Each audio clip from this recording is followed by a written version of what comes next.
Ngayon po overhaul po tayo ng motor MIUI 125 Yamaha.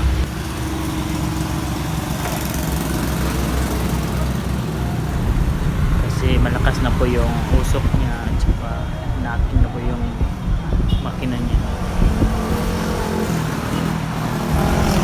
So ito po yung sample na kung hindi po tayo madalas na mag-change oil ng ating motor. Ito po yung galasang masisira, umuusok tapos knocking yung makina sa loob. So mas mainam na mag-change oil kung madalas nating ginagamit ang ating motor. So ito na po, tutusin po natin yung makina.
Sa mga beginners po, dapat po sa pagbaklas ng itong mga pisa na maliliit, dapat po maglagay po kayo ng mga markings. So dandahanin nyo ang pagbaklas. So tingnan nyo mabuti kung paano nyo binaklas para hindi kayo malito po sa pagbalik ng mga piyesa na maliliit. So mas mainam na maglagay po kayo ng markings sa maglagay kayo ng mga markings, isulat nyo para hindi kayo malito sa pagbalik ng mga piyesa.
ito po yung sample kung paano natin workingan yung rocker arm ng ating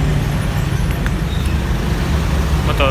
So ito workingan po kasi hindi po pwedeng magkabaliktad yung dalawang pyesa kasi may chance po itong kasira sa motor. Magkaiba po yan ang numero, dapat po may balik po natin ang tama. So ganyan po sample, isulat po natin dito sa karton yung markings para hindi tayo mali.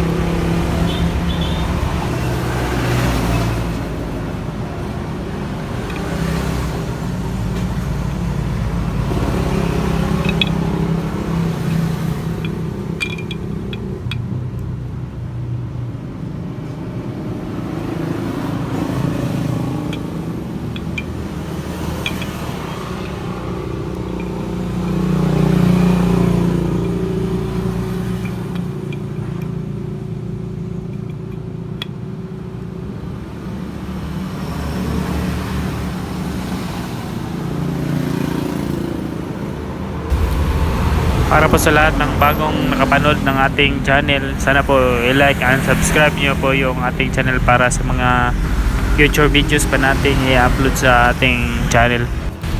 Sana po nakatulong po ito sa mga lahat ng beginners.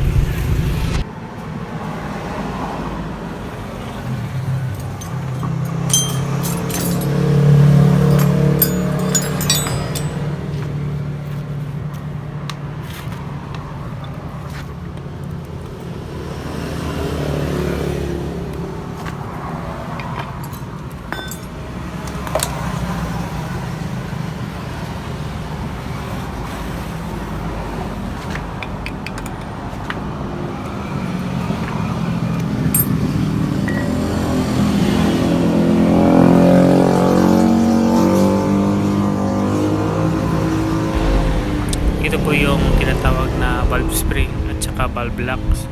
Mag-ingat po tayo sa mga parts na maliliit gaya ng valve lock kasi kapag nawala ito, mahirap po itong hanapin kasi maliit. So kung nawala, so syempre bibili tayo ng bago.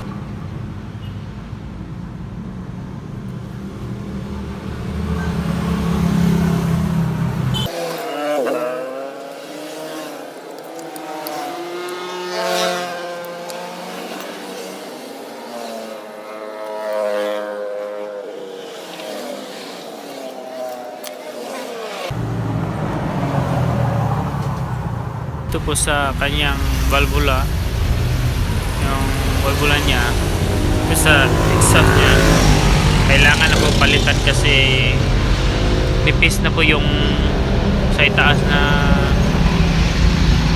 yung ito pong bilog kasi po, at saka marami ng takuling, so parang pingkong na din. So advice ko sa customer na palitan na lang yung ito. So sabi niya palitan na yung dalawang valvula para mabalik sa kondisyon yung motor niya. So mas mainam na tignan po natin ito kasi para hindi mahirap po padarin kasi kadalasan po kapag ganyan yan po natin maranasan na loss compression. So back job na po, back job na po yung trabaho natin. So mainam na tignan po natin kung kailangan palitan na natin kasi nasa loob yan, mahirap po yan pag baklas. So dapat po konsiderahan natin kung pwede pa bang ibalik o kailangan bang palitan.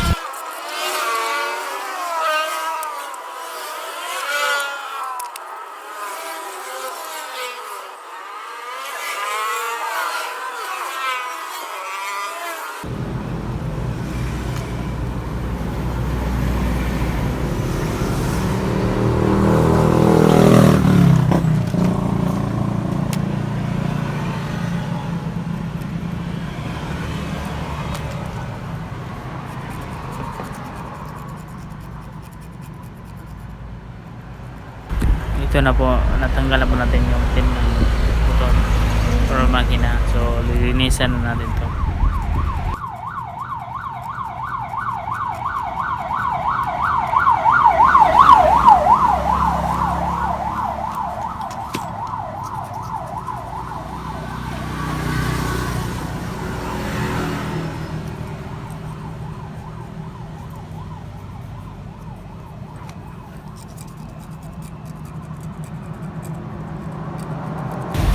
pasensya na po sa ingay kasi nandito po tayo sa gilid ng kalsada sa aking shop. So napakaingay yung mga sasakyan na dumadaan. Pasensya na po.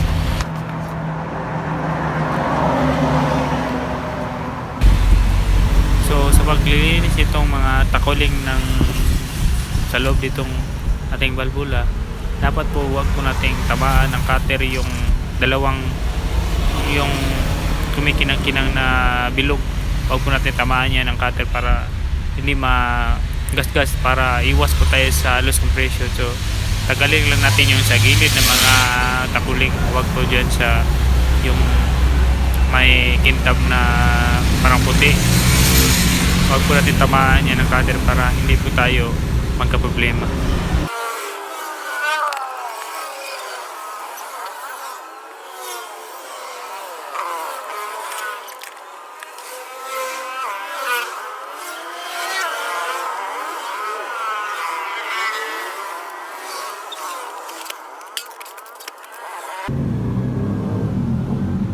Ito po yung ginagamit nating panglinis sa takuling para mas matanggal lahat po. Ito po yung clever compound na natin ilagay ito sa coating kumot para gawin natin para kumitab yung bed niya sa yung mainan para mas mabalik natin yung dating kitab ng itong head ng motor natin.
So ito na po yung block na bago.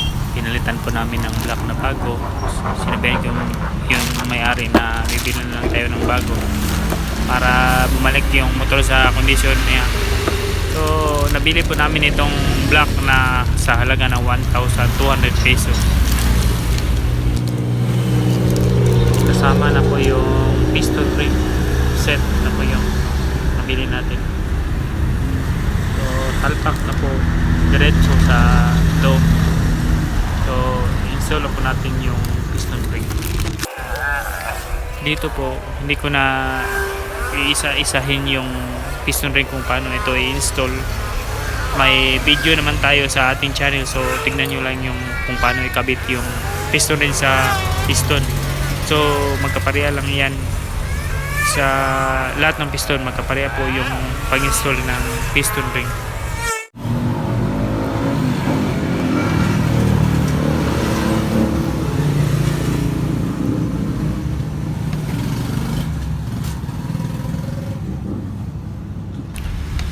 So advice ko lang po, kung mag overhaul na po tayo ng motor, dapat po palitan po natin ng valve seal. So hindi ko napakita yung paano ikabit yung valve seal, pero dapat po tayo magpalit ng valve seal para isa lang yung trabaho. Kasi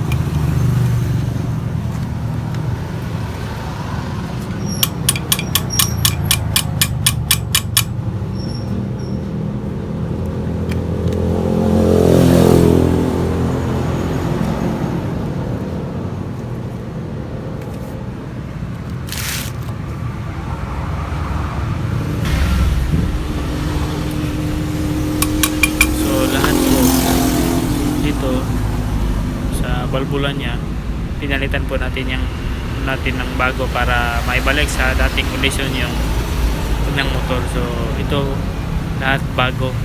So subaybayan nyo kung paano po ito ilagay ng walang taga. So paano po natin malalaman kung walang singaw yung ating balbula. So tingnan nyo lang at saka subaybayan nyo.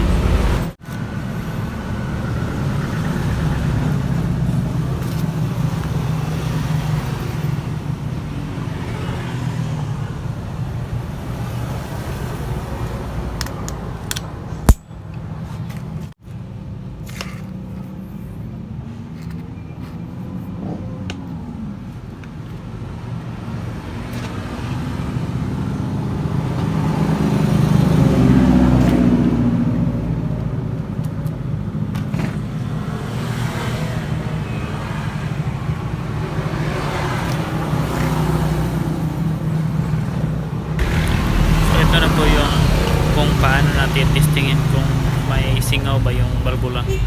So gasolina ang ginagamit ko dito. So tumatagas. So dito kita po natin kung may tagas, so may singaw po ang balbula natin. So dito that means wala po yung tagas yung ating balbula sa intake.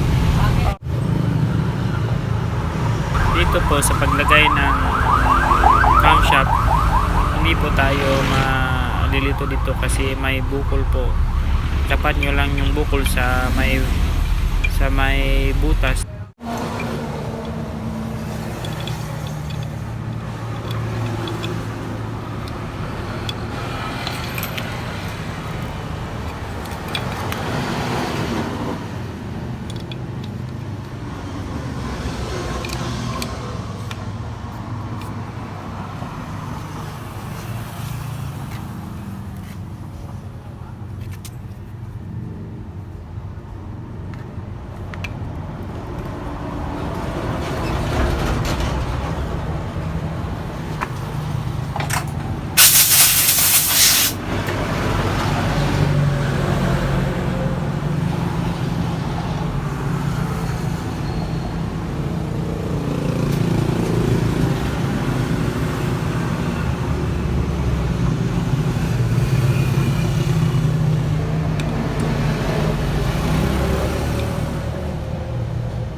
Dapat po nakaganyan yung position ng paglagay natin para nasa timing yung ating motor. So, yung may gatla at saka yung may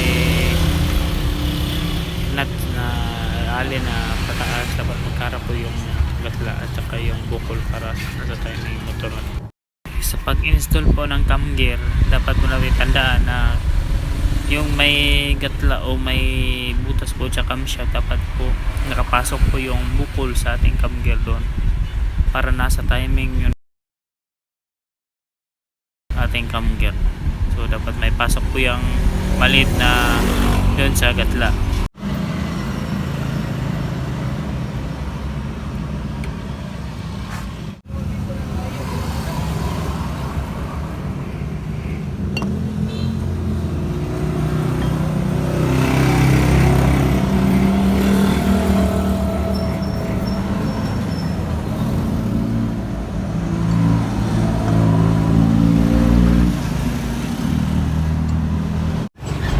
Sa totoo lang po, ito yung pinakamahirap na part na pag lagay kasi nasilan po ito.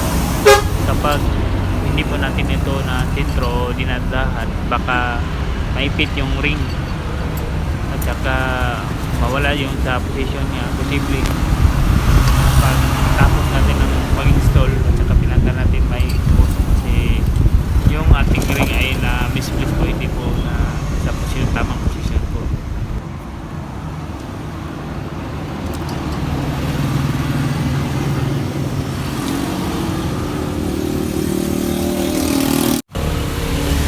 So ito naman pong nilagay natin, dapat po may balik po natin dito sa tamang position niya kasi dito dumadaan yung langis na pupunta sa ating head ng motor. Dapat mailagay po natin yan ng tama.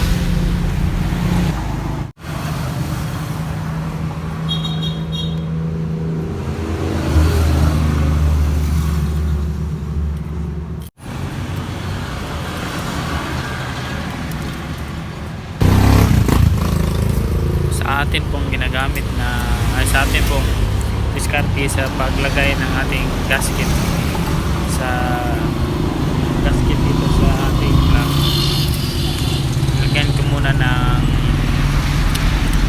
triba na gasket maker kasi para po kasiguro po tayo na walang leak at saka mas safety po ang ating trabaho kasi para po wala po tayong back jam kasi kung hindi po lalagyan niya may posibilidad po na may singaw at saka mahirap pa na rin. So sa akin po diskarte po nilagyan ko lang muna ng gasket maker para iwas po tayo sa anumang back jam.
Oh, bisa? Oh, betul. Tambah brake kan?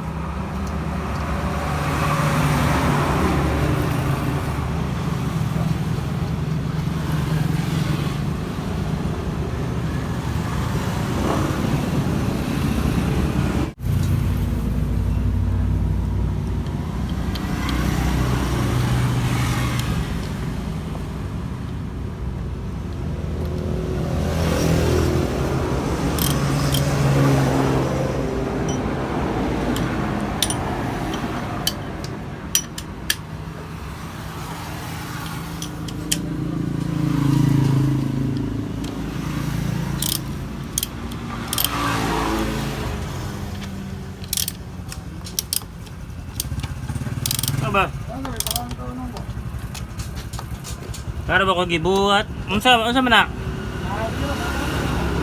Unsa man? Sa suka ni ano mo? Oh.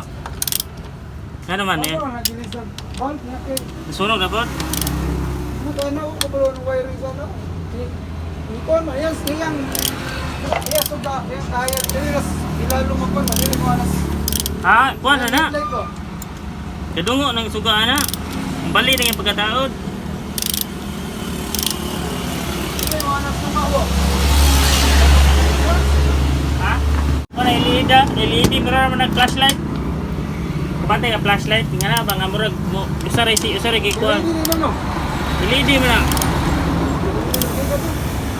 Ito ordinary mo sala to.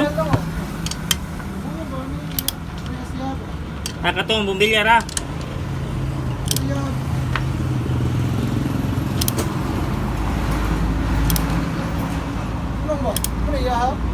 Masa? Oh, mura. Nanas kuan, ipanipo baligya.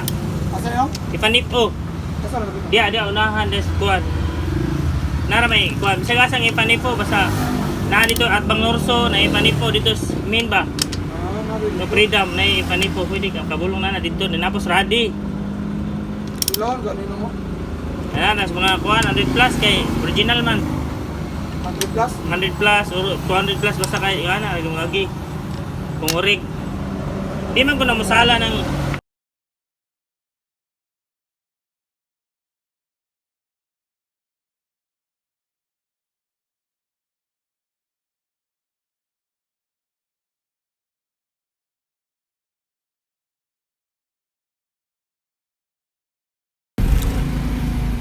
ito na po yung sinasabi kong posisyon niya para nasa timing yung ating motor. So dapat po yung dalawang butas na nasa gilid, sentro po yun sa gilid ng ating head. Tsaka yung gaya na ganyan dinimo ko kanina, dapat yung bukol ng ating camshaft at tsaka yung lock sa ating rocker arm nakaposisyon na ganyan.